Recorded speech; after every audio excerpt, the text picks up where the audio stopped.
أعوذ بالله من الشيطان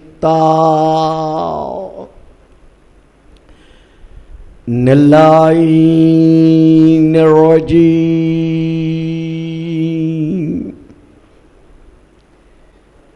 بسم الله الرحمن الرحيم الحمد لله رب الخلائق والبريات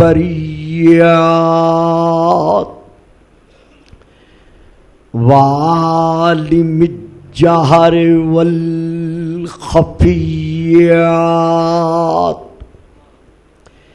وبيده ملكوت الأرضين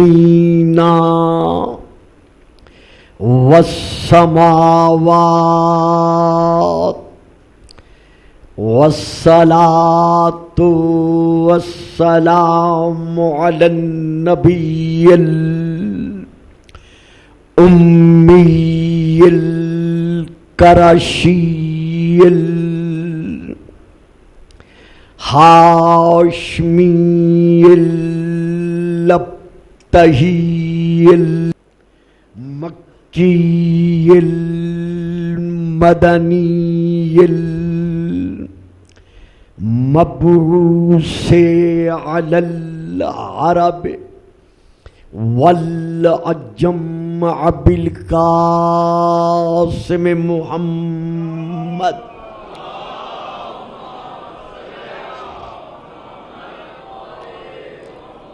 وعلى آله الطيبين الطاهرين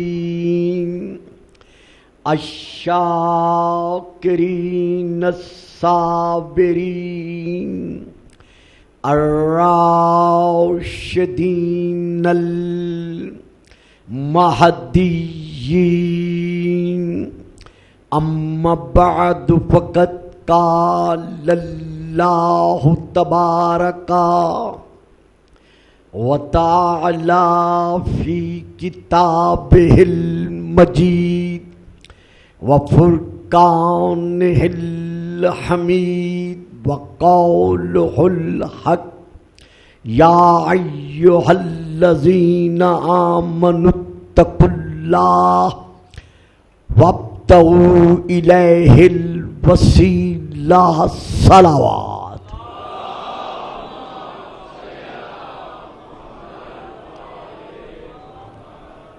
نعرہ تکبیر نعرہ تکبیر نعرہ رسالت نعرہ رسالت نعرہ حیدری نعرہ حیدری حسینیت حسینیت یزیدیت یزیدیت باواز بلند صلوات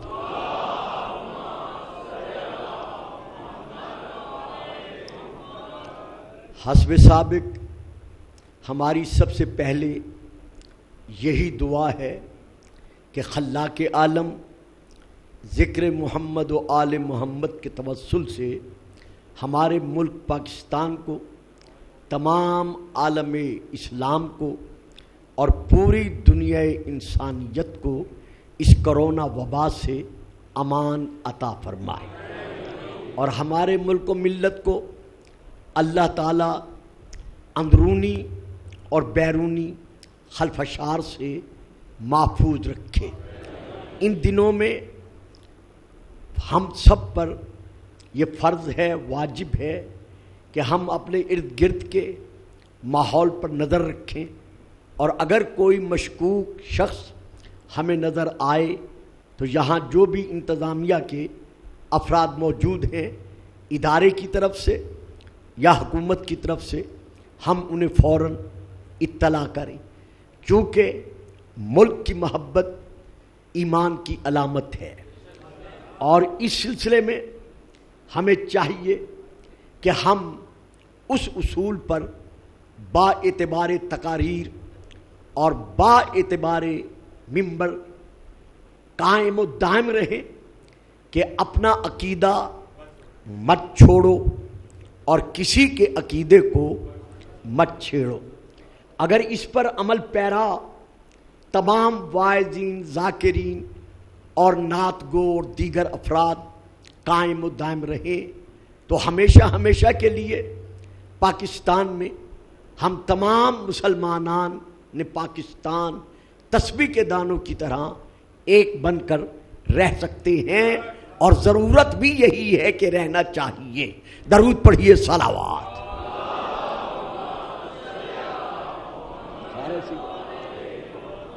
جہاں تک تعلق ہے شیعان محمد و آل محمد کا، تو کل میں نے عرض کیا تھا کہ محمد و آل محمد علیہ السلام اللہ کی بارگاہ میں وہ وسیلہ ہیں کہ جس وسیلے کو ماننے کا حکم اللہ نے زبان بے زبانی کے ساتھ خود بخشا ہے۔ تو رسول پاک کے جو اسماء گرامی کل میں نے عرض کیے تھے، حضرت علامہ جامی صاحب نے بھی یہی لکھا ہے شواہد النبوہ میں کہ رسول کے کم از کم 1000 اسماء مبارکہ ہیں، جن میں سے بھئی بیٹا چاند بیٹا نہیں، بیٹا ایسے نہیں کرنا، آرام سے بیٹھو میرا بیٹا، شاباش۔ رسول پاک کے تقریباً ان کے نزدیک 1000 اسماء مبارکہ ہیں، جن میں سے 999 رسول پاک کے پھر صفاتی نام ہیں، اور ایک نام رسول کائنات کا ذاتی ہے، وہ ہے میم ہے میم دا۔ درود پڑھیے گا، صلوات۔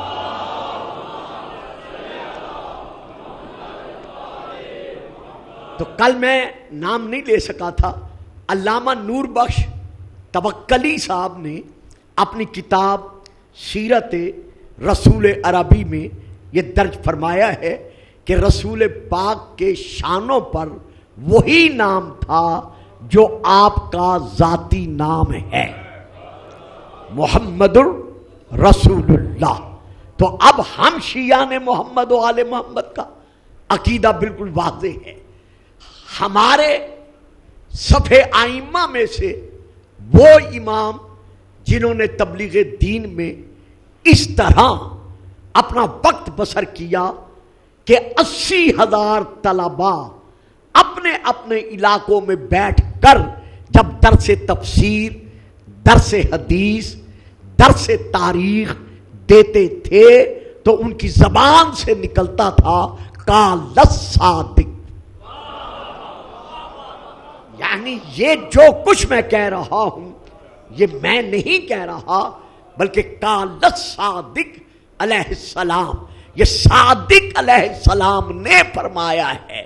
تو ہم شیعہ نے حیدر کرار کو بھی صادق علیہ السلام نے یہ حکمن فرمایا ہے کہ اپنی ہر نماز واجبہ کے بعد اگر ممکن ہو سکے تو تم اپنے عقیدے کا اظہار کرو۔ واہ، یعنی یہ مولا کا فرمان ہے کہ اپنی ہر نماز واجبہ کے بعد اگر تمہارے نزدیک ممکن ہو سکے تو اپنے عقیدے کا اظہار کرو۔ اور وہ عقیدے کا اظہار کن لفظوں میں کرنا ہے؟ میرے اجتماع میں سے مجھے یقین ہے کہ 95% میرے سامعین اس امام کے فرمان پر عمل کر رہے ہوں گے، اور جو 5% یا 7% نہیں کر رہے، یہ مولا کا فرمان ہے کہ تم ہر نماز کے بعد واجبہ کے بعد یہ دعا مانگو، رضیت باللہ ربن۔ اب دیکھو پہلا لفظ کیا ہے، عقیدے کا اظہار کرتے ہوئے پہلے کیا کہو، رضیت باللہ ربن وبمحمد نبیًا وبالاسلام دینن و بالقرآن کتابن و بالکعبۃ قبلۃ و بعلی ولیًا و اماما.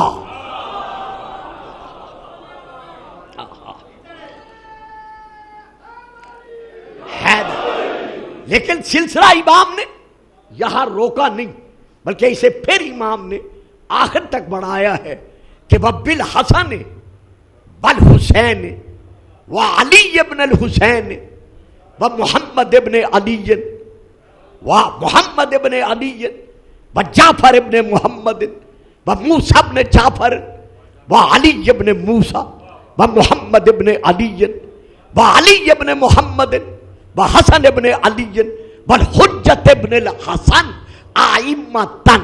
یعنی یہ ہر نماز واجبہ کے بعد اپنی نماز کو گواہ بنا کر کہو کہ میں لا الہ الا اللہ اور محمد الرسول اللہ کے بعد اگر کسی کو امام مانتا ہوں تو وہ قلبی علی اور اولاد علی تھی.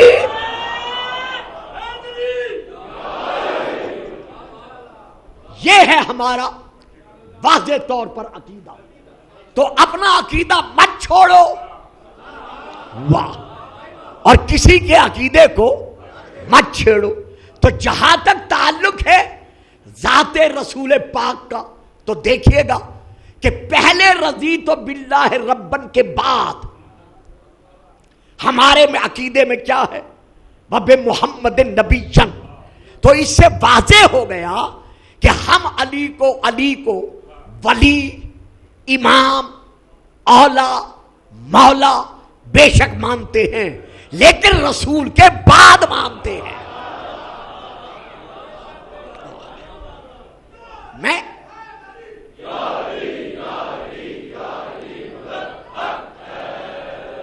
میں ہمیشہ سے یہ اعلان کرتا چلا آ رہا ہوں، اور آپ میں سے کچھ بزرگ شخصیات ایسی ہیں جو مجھ سے یہ اعلان بارہا سن چکی ہیں کہ شیعان محمد و آل محمد کا یہی عقیدہ ہے، یہی ایمان ہے کہ ہم علی کو مانتے ہیں، اولا بھی مانتے ہیں، مولا بھی مانتے ہیں، افضل الکائنات بھی مانتے ہیں، لیکن رسول کائنات کے بعد مانتے ہیں. اور ایک لفظ اور بھی سن لو، اپنی مرضی سے نہیں مانتے، ہم علی کو وہی مانتے ہیں جو اللہ اور اللہ کے رسول نے منوایا.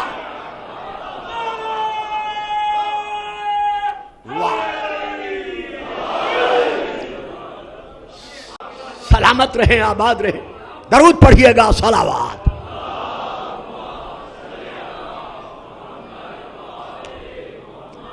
تو اس وقت اس میں محمد کے لیے صلی اللہ علیہ وآلہ وسلم کے لیے میں ایک حوالہ دے رہا ہوں اپنی عادت خطابت کے مطابق. حوالہ ہے مدارج النبوہ، جلد نمبر 1، حضرت علامہ شاہ عبد الحق محدث دہلوی کی لکھی ہوئی. اصل میں یہ کتاب ہے فارسی میں، اس کا ترجمہ بھی اردو میں ہو چکا ہے، اور اصل بھی سکر سے چھپی ہے، اور اردو ترجمہ بھی اس کا سکر سے شائع ہوا ہے. اس کتاب میں انہوں نے ایک واقعہ درج کیا ہے. جیسے انہوں نے کیا ہے، میں ویسے تو خیر نہیں پڑھ سکتا چونکہ ٹائم نہیں ہے، ہمارے ہاں کتابوں میں ذرا تفصیل سے ہے. اور انہوں نے یہ تحریر کیا ہے کہ رسول پاک کی حیات طیبہ کے زمانے میں ایک رسول پاک کا امتی استسقاء کے مرض میں مبتلا ہو گیا، اور جتنا اس سے علاج ہو سکتا تھا اس نے اطباء کی طرف رجوع کیا، لیکن وہ صحت مند نہ ہو سکا. جب اسے یقین ہو گیا اپنی موت کا، تو اس نے اپنے ایک عزیز رشتہ دار کو بلایا، کہا آخری وقت میں تم سے ایک احسان چاہتا ہوں.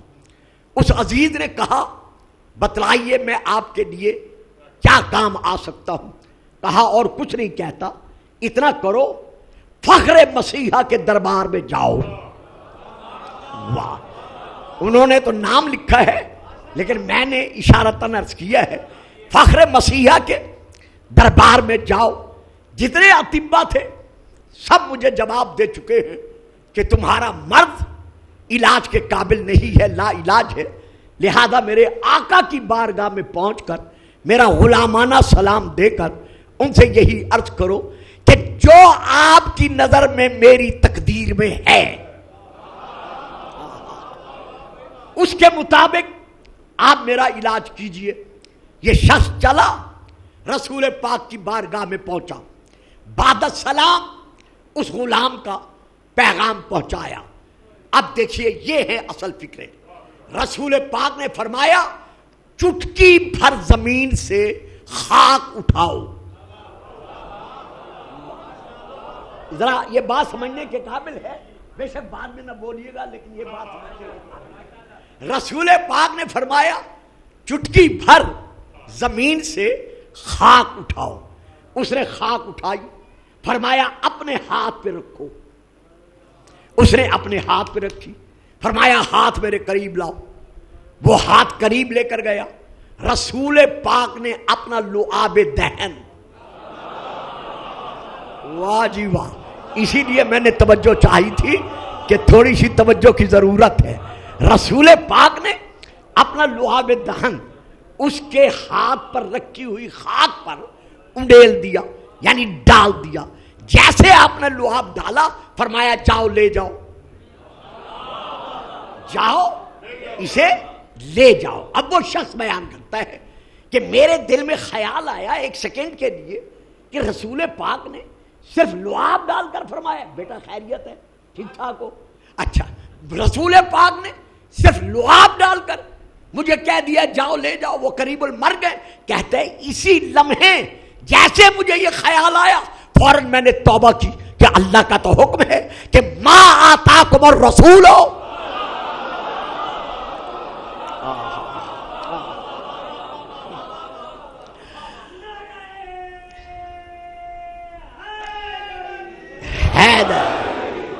ما آتاکم الرسول فخذوہ وما نہاکم عنہ فانتہوا۔ جو رسول دے وہ لو اور جس سے رسول روکے اسے رک جاؤ۔ یہ اگر جو میں نے سوچا ہے، اگر میں اسی سوچ میں رہا تو میں تو دائرہ اسلام سے خارج ہو جاؤں گا۔ وہ لعاب والا خاک، وہ چٹکی بھر خاک رسول پاک کے لعاب والی وہ لے کر وہاں سے تیزی سے چلا۔ جب اس کے گھر پہنچا تو وہ آخری سانسوں پر تھا، گھر والے رو پیٹ رہے تھے۔ وہ جلدی سے مجمع کو چیرتا ہوا اس کے قریب پہنچا اور اس کو اشارہ کیا منہ کھولنے کا، اور یہ چٹکی بھر خاک اس کی زبان پر رکھی۔ خاک نہیں، ابھی اہلیان لاہور جنہیں میں جانتا ہوں وہ چپ کر کے بیٹھے ہوئے ہیں، وہ خاک جس میں رسول کا لعاب تھا۔ نہیں صاحب، مجھے وہ کہتے ہیں نا بعض اوقات ایک قلبی دکھ ہوتا ہے، مجھے قلبی دکھ ہوا ہے کہ میں نے فکرہ دے دیا ہے، مجھ سے لیا نہیں گیا۔ رسول کا اس پر لعاب تھا، وہ لعاب والی خاک اس کی زبان پر رکھی، ابھی حلق سے خاک اتری نہیں تھی کہ لا الہ الا اللہ محمد رسول اللہ پڑھتا ہوا۔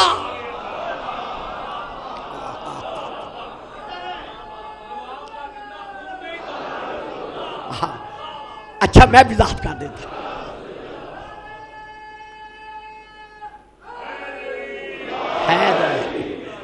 دیکھیے نا، جو میں نے زور دے کر کہا تھا میرے محترم نے وہی فکرہ میری زبان سے لے کے ادا کر دیا۔ خدا سلامتی دے، بڑے عرصے سے میں ان چہروں سے سب سے ان کی دعاؤں کا محتاج چلا آ رہا ہوں۔ دیکھیے لعاب، رسول نے خاک پر لعاب ڈالا تو رسول کے لعاب کے اثر سے وہ خاک نہ رہی۔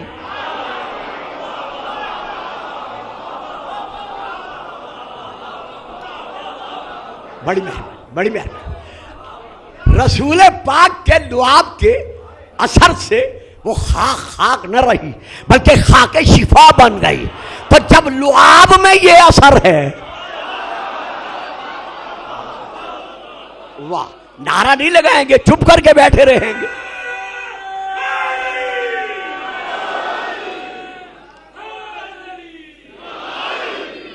سبحان اللہ، سبحان اللہ۔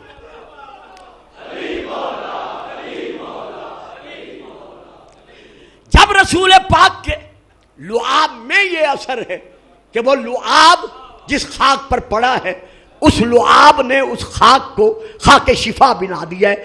اب یہاں پر گلفام ایک فکرہ کہتا ہے اور ضرور کہتا ہے کہ لعاب کہاں سے ہے؟ رسول کی زبان سے۔ تو رسول کی زبان سے نکلا ہوا لعاب جب شفا کا ضامن بن سکتا ہے تو جو رسول کی زبان چوستے رہے ہیں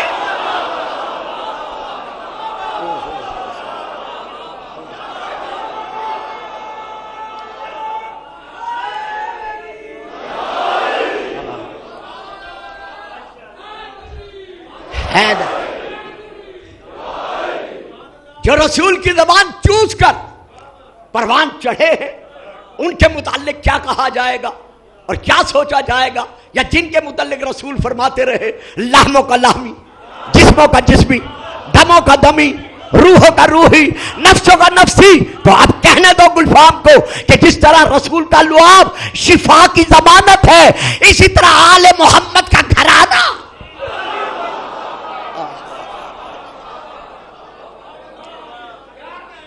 سبحان اللہ۔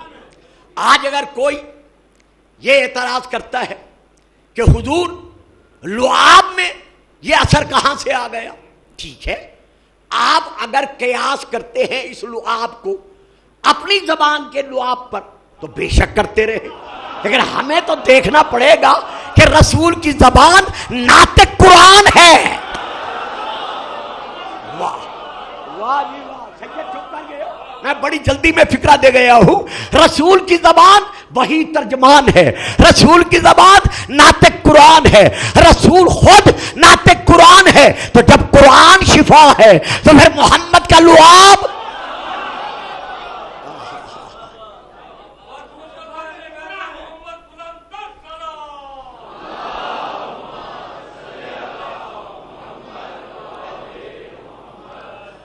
تو جب لعاب میں یہ اثر ہے تو پھر خور میں کیا اثر ہوگا؟ یہاں چونکہ بات لعاب کی آ گئی ہے تو ایک بات میں یہاں اور دینا چاہتا ہوں، اور وہ یہ ہے جب صاحب منبر سلونی نے صاحب منزلت رفیع ہارونی نے منبر پر بیٹھ کر یہ اعلان کیا تھا سلونی سلونی قبل ان تفقدونی، کہ جو مرضی میں آئے مجھے علی کو کھونے سے پہلے پوچھ لو، تو ساسا بن سوہان اس زمانے کا فلسفی اٹھ کر کھڑا ہو گیا، بھرے مجمع میں کہتا ہے یا امیر المومنین، آپ نے یہ جو دعویٰ کیا ہے آدم سے لے کر عیسیٰ تک کسی نبی نے یہ دعویٰ نہیں کیا، تو آپ نے یہ علم لیا کہاں سے؟ رکھیے گا علماء کے سروں پر قرآن، شیعہ ہیں یا غیر شیعہ ہیں۔ علی نے جواباً فوراً کہا خاموش، ھذا لعاب رسول اللہ۔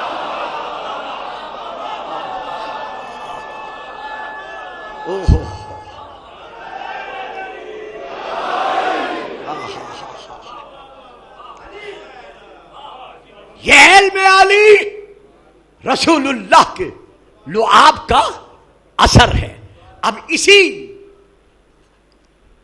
پیرے میں، اسی ضمن میں میں آپ کو ایک اور طرف لے جانا چاہتا ہوں کہ رسول نے خاک کو اپنے لعاب کے مس کرنے سے خاک شفا بنا دیا۔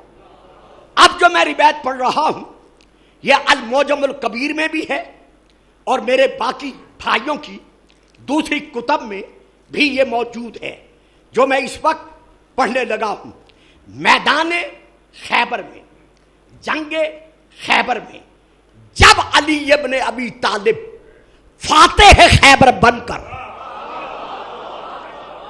رسول کے قدموں تک پہنچے، رسول اٹھے، اٹھ کے علی کا سر چوما، پیشانی چومی۔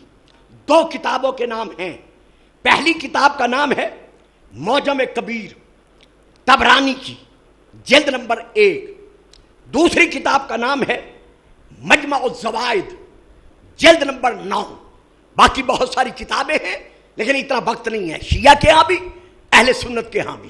رسول نے علی کا منہ سر چوم کر علی کی طرف دیکھا، دیکھ کر فرماتے ہیں والذی نفسی بیدہی، اے علی مجھے اس رب اکبر کی قسم ہے جس کے قبضہ قدرت میں مجھ محمد کی جان ہے، لولا ان یقول فیک طائف من امتی ما قالت النصارى فی عیسی ابن مریم، اگر مجھے یہ ڈر نہ ہوتا، یہ خوف نہ ہوتا کہ لوگ تجھے عیسی بن مریم کی طرح جیسے نصارہ نے ان کے حق میں کہا تھا ویسے تجھے کہنے لگ جائیں گے، اگر مجھے یہ ڈر نہ ہوتا تو پھر میں کیا کرتا؟ فَقُلْتُ فِيكَ يَوْمَ مَقَالًا، آج میں تیرے حق میں وہ گفتگو کرتا، وہ حدیث بیان کرتا، لا تمر بِأَحَدٍ مِنَ الْمُسْلِمِينَ، کہ تو مسلمانوں کے جس گروہ سے بھی جہاں سے بھی تو گزرتا تو کوئی مسلمان جو وہاں موجود ہوتا تو وہ رہ نہیں سکتا تھا، کس بات سے؟ الا اخذ التراب من اثر قدمیک، جب تو وہاں سے گزرتا تو جو مسلمان بھی وہاں ہوتا وہ تیرے قدموں کی خاک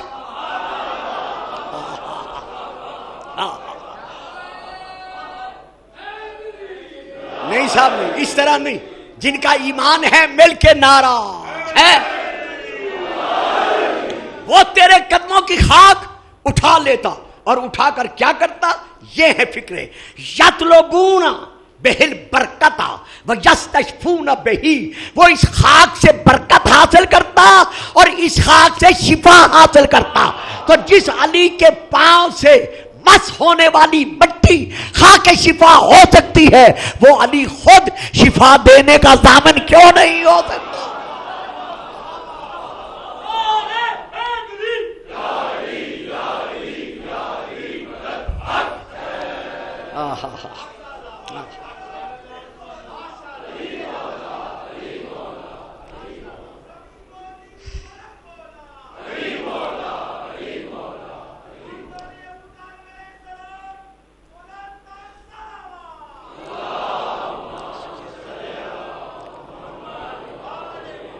ہماری سمجھ میں نہیں آتا کہ رسول پاک کا لعاب خاک پر پڑے اور وہ خاک شفا بن جائے، ٹھیک ہے، یہ سمجھ میں آتا ہے کہ لعاب کا تعلق ہے رسول کی زبان سے، لباس کا تعلق ہے جسم سے،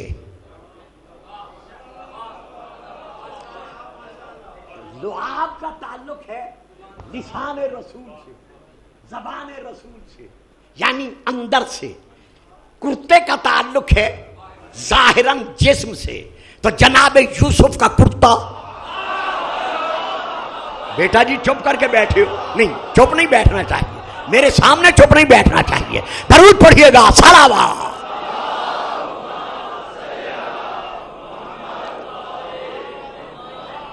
تو جناب یوسف علیہ السلام کا کرتا کیوں بھول جاتا ہے؟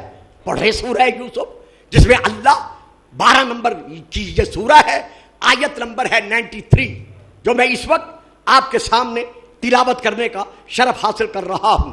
جناب یوسف نے بشیر سے فرمایا اذهبوا بقمیصی ھذا فالقوه علی وجه ابی یات بصیرا، بشیر خوشخبری سنانے والا، بشیر میرا یہ کرتا لے جا اور جا کر میرے باپ کے چہرے پر ڈالو، فالقوہ علی وجہ ابی، یہ میرے باپ کے چہرے پر ڈالو۔ تو جب یہ کرتا اس کو دیا تو کیا کہا؟ یات بصیرا، میرے والد کی نگاہ پلٹ کر واپس آ جائے گی۔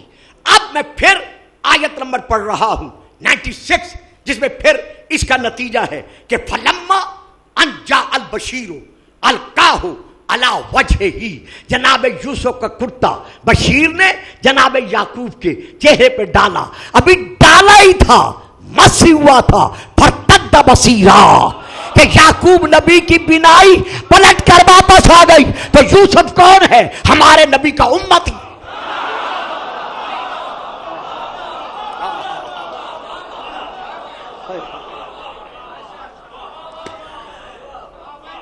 بے شک جس قدر جناب یوسف کی عظمت فضیلت شان و شوکت بیان کی جائے کم ہے، لیکن اصل میں کون ہے؟ ہمارے نبی کا امتی۔ تو جس ہمارے نبی کے امتی کے کرتے میں جو ظاہراً اس کے جسم سے کچھ دیر کے لیے مس ہوا ہے،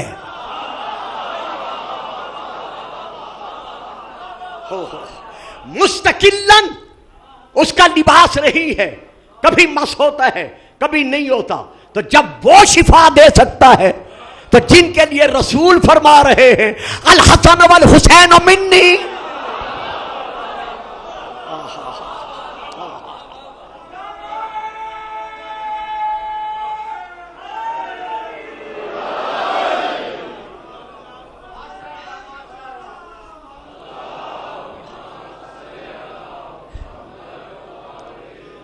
ایک بار پھر درود پڑھیے گا، صلوات۔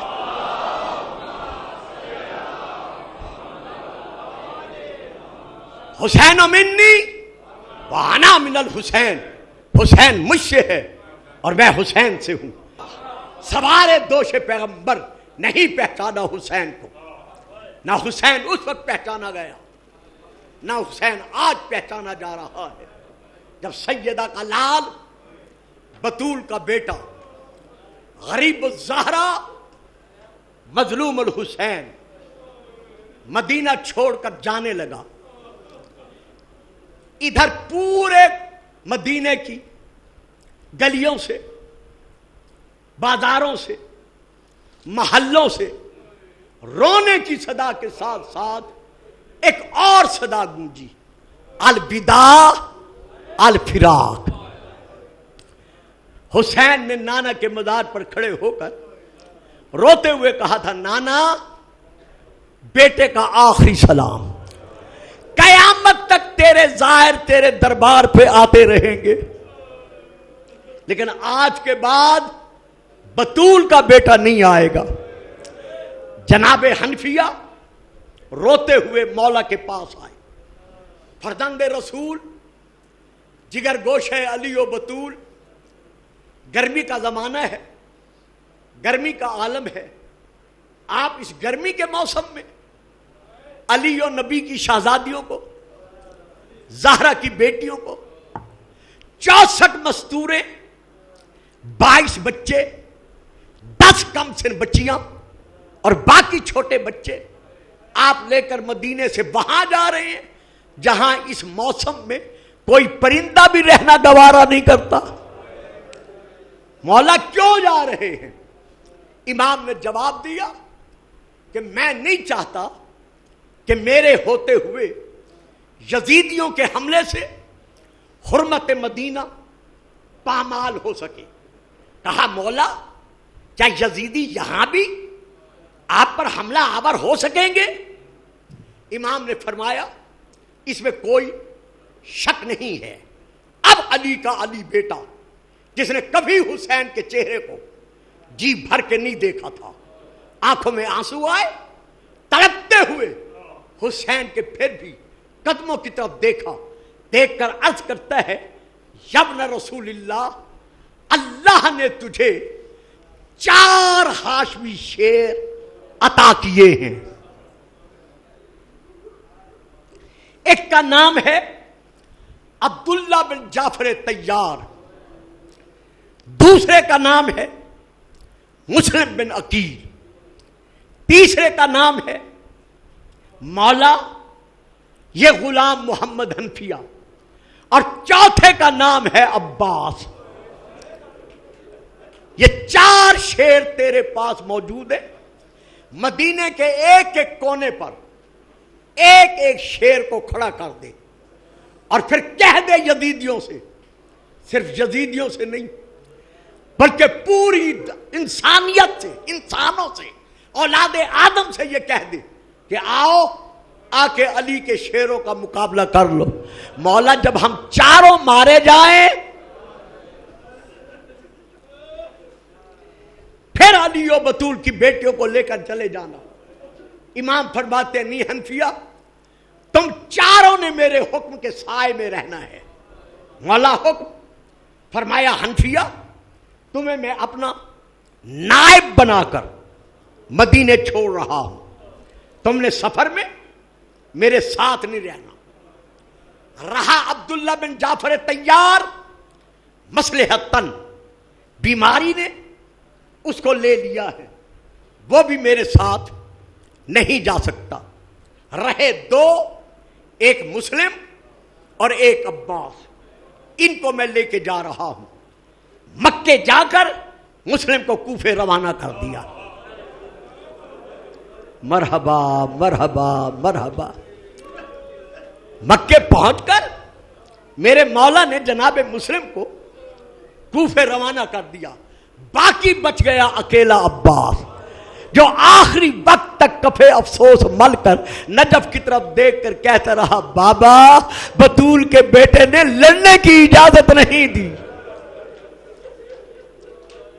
جناب مسلم کوفے پہنچے، سن 60 ہجری 9 ذی الحجہ یوم العرفہ، جب آپ جس کی رات طوع نامی مومنہ کے گھر مہمان بن کر گزار چکے تھے، علی کا داماد کوفے میں اکیلا رہ گیا۔ رقیہ بنت علی کا پریشان مقدر بار بار آسمان کی طرف دیکھ کر کہہ رہا ہے، میرے اللہ تجھے محمد کی ذات کا واسطہ حسین کوفے نہ آئے۔ محمد و ابراہیم کا بچھڑا ہوا باپ رات تو نامی عورت کے گھر بسر کی، سب ابھی تاکیبات نماز سے فارغ ہی ہوئے تھے کہ آپ کے کانوں پر گھوڑوں کے ٹاپوں کی آواز پڑی۔ جلدی سے یہ علی کا شیر اٹھا، اٹھ کر ہتھیار سنبھالے، اپنے آپ کو جنگ کے لیے آمادہ کیا۔ تو آگے بڑھی، ہاتھ باندھ کر کہتی ہے، میرے سردار، میرے مولا، خیر تو ہے؟ آپ نے اپنے بدن پر جنگی سامان سجا کر تیاری کر دی ہے؟ فرمایا، ہاں تو مجھے معلوم ہے، میری گرفتاری کے لیے ابن زیاد کے لشکر آ رہے ہیں، مولا آپ میرے گھر رہ جائیں، کوئی اندر آنے کی شاید جرات نہ کر سکے۔ کہا نہیں تو ان سے یہ توقع نہیں ہے، یہ دروازہ توڑ کر میرے حصول کے لیے تیرے گھر میں آ جائیں گے۔ مجھ ہاشمی کی یہ غیرت گوارا نہیں کرتی کہ میرے ہوتے ہوئے تجھ جیسی پردہ دار مومنہ کے گھر یہ بغیر پردہ کرائے چلے آئیں۔ اب میں آپ کی طرف سے بھی اور اپنی طرف سے بھی ہاتھ باندھ کر کہتا ہوں، مولا مسلم، کوفے میں تو آپ نے اتنا گوارا نہ کیا کہ کوفی بغیر پردہ کرائے آپ کی کنیز تو کے گھر چلے آئیں، لیکن ہائے شام غریبہ،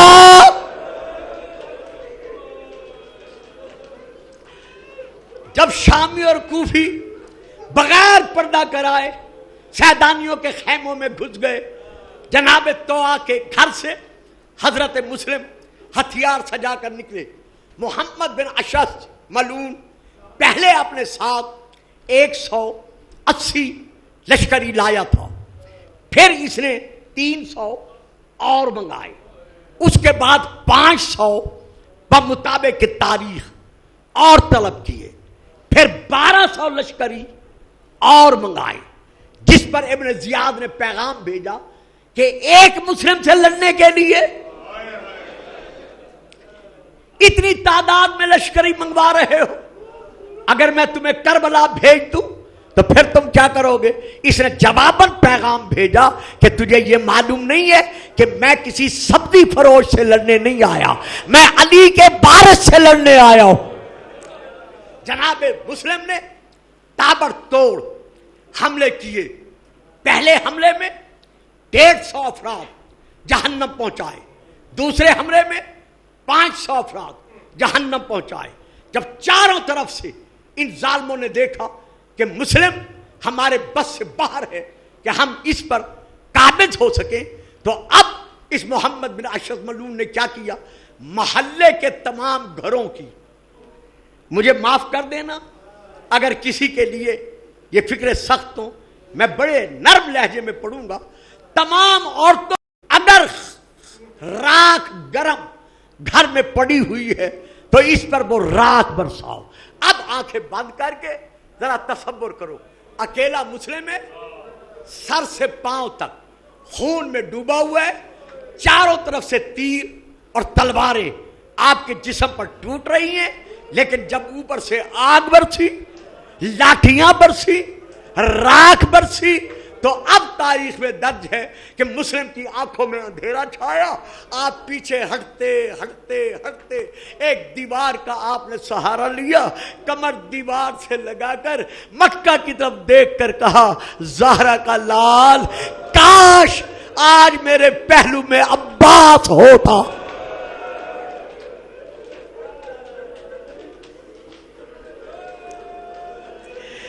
پھر ان ظالموں کو پتا چلتا کہ اولاد علی و بطول کا گھرانہ کیسے لوٹا جاتا ہے۔ انہوں نے گڑھا کھودا، مسلم گڑھے میں آئے۔ ایک تعریف یہ ہے کہ ایک ظالم نے بڑھ کر زخمی مسلم کے کمر میں زور سے نیزہ مارا، نیزہ اتنے زور سے لگا کہ جناب مسلم زمین پر گرے۔ گرتے ہی محمد بن اشعث ملعون نے آپ کی پیشانی پر اتنی زور سے تلوار ماری کہ تلوار دماغ تک اتر گئی، پیشانی پھٹ گئی، اوپر کے لب پھٹ گئے، دندان مبارکہ شہید ہوئے۔ آپ کے گلے میں توق ڈالا، ہاتھوں میں زنجیریں ڈالی، آپ کو قیدی بنایا، قیدی بنا کے لے چلے۔ کس عالم میں؟ یہ ہے آپ کے گلے میں توق۔ اس ظالم نے ایک زنجیر لی، اس زنجیر کا ایک کونا جناب مسلم کے گلے کے توق میں باندھ کر یہ خود گھوڑے کی زین پر بیٹھا۔ اب میں پڑھ نہیں سکتا، صرف رونے والے مومنین خود تصور کر سکتے ہیں۔ گھوڑے کی زین سے اس نے وہ زنجیر باندھی جس کا ایک سرا ایک کونا اس ظالم نے جناب مسلم کے گلے کے توق کے ساتھ باندھا تھا۔ اب یہ زین پر بیٹھا، زین پر بیٹھ کر اس نے گھوڑا دوڑایا۔ رونے والوں، مسلم کبھی دائیں گرا، کبھی بائیں گرا۔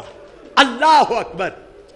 تاریخ میں 4 شخصیتیں مظلومہ ایسی ہیں، مظلوم ایسے ہیں جن کے گردن کی زنجیر کو گھوڑے کے زین کے ساتھ باندھا گیا ہے۔ پہلے نمبر پر جناب مسلم ہے، دوسرے نمبر پر آپ کے دونوں یتیم بیٹے محمد و ابراہیم۔ جب ان کو حارث نے قیدی بنایا تو اس نے بھی ان کے گلے میں توق ڈال کر زنجیر گلے میں باندھی۔ یہ وہی شہزادے ہیں جب جناب مسلم کو شہادت کے لیے دار العمارہ کی چھت پر کھڑا کیا گیا تو آپ کی آنکھوں میں آنسو بھر آئے۔ عمر بن ابن عمران یہ کہتا ہے کہ مسلم موت سے ڈر کے رو رہے ہو؟ فرمایا نہیں۔ پھر کیوں رو رہے ہو؟ آپ آگے بڑھ کر نیچے میدان میں مسلمانوں کا بہت بڑا جم غفیر دیکھا، دیکھ کر کہتے ہیں کوفہ والوں، کوفے کے رہنے والوں، میں پردیسی مسلم تم سے یہ نہیں کہتا کہ میری شہادت کے بعد میرے لاشے کو غسل دینا، کفن پہنانا، قبر کھود کے دفن کر دینا، نہ، میں تم سے کچھ نہیں مانگتا۔ اتنا کہتا ہوں کل یوم العید ہے، تم اپنے گھر کے چھوٹے چھوٹے بچوں کو نہلا دھلا کر نیا لباس پہنا کر ان کو انگلیوں سے پکڑ کر مسجد میں لے جانے کی تیاری کرو گے۔ اگر جاتے وقت کہیں مجھ غریب کے پردیسی مل جائے، میرے یتیم محمد ابراہیم مل جائے، تو ان پر کبھی ظلم نہ کرنا، انہیں تماچے نہ مارنا۔ اللہ اکبر، اللہ اکبر۔ بکر بن حمران تلوار لے کر آگے بڑھا، جناب مسلم نے زخمی حالت میں اپنی گردن جھکائی، اس ظالم نے تلوار ماری، تلوار مار کر پوری گردن پورا سر تن سے جدا نہیں کیا، بلکہ کچھ رگیں کاٹ کر باقی رگوں پر تلوار نہیں چلائی۔ جناب مسلم اوپر چھت سے جب نیچے آئے، اس سے پوچھا گیا کہ تو نے سر تن سے جدا کیوں نہیں کیا، رگیں چھوڑ کیوں دی؟ کہتا ہے یہ ظالم، میں دیکھنا چاہتا تھا کہ یہ پردیسی سفیر حسین زمین پر تڑپتا کیسے ہے، زمین پر ہاتھ پاؤں کیسے مارتا ہے۔ یہ میں نے کتاب میں نہیں پڑھا، لیکن قم شریف میں ایک علامہ سے میں نے سنا تھا کہ جب جناب مسلم کا لاشا زخمی زمین پر گرا تو مسلم کے لاشے کے چاروں طرف سے ایک خاتون کی آواز آئی، ایک بی بی کی آواز آئی، اور میرا سفیر بیٹا،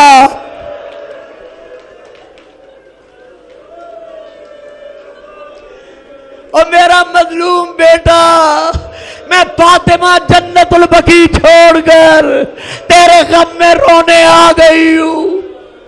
لاشا زمین پر گرا، اللہ اکبر۔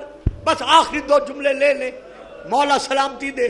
سیدہ آپ کو دعائیں دے رہی ہے، میرے بھائی نقوی صاحب کے گھر میں بھی جو تھوڑے سے اثرات ہیں، خدا ان سب کو اور آپ کو صحت کاملہ دے۔ جب جناب مسلم زمین پر گرے، یہ بکر بن حمران آگے بڑھا، بڑھ کر ضرب لگائی، سر تن سے جدا ہوا۔ ہمیشہ یہ دستور رہا ہے کہ جس علاقے کے مسلمانوں کو یہ پتہ چل جائے کہ یہ پردیسی، یہ مسافر، یہ غریب الوطن مرنے والا مسلمان تھا، وہ چندہ کر کے اسے غسل بھی دیتے ہیں، کفن بھی پہناتے ہیں، دفن بھی کرتے ہیں، نماز جنازہ بھی پڑھاتے ہیں۔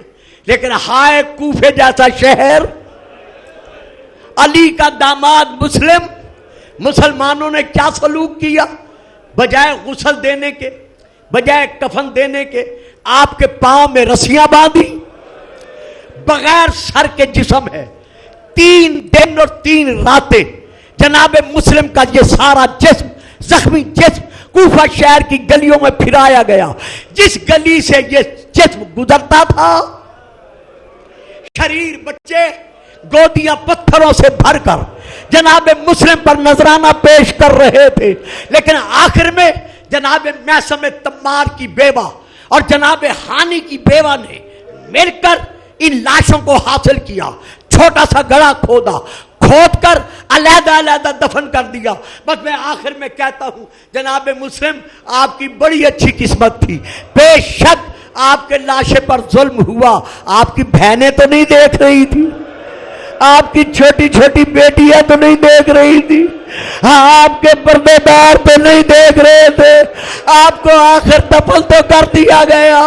لیکن ہائے کربلا، کیا کرے سکینہ جو رو رو کے کہہ رہی ہے، اماں اماں میرے پاپا کے لاشے پر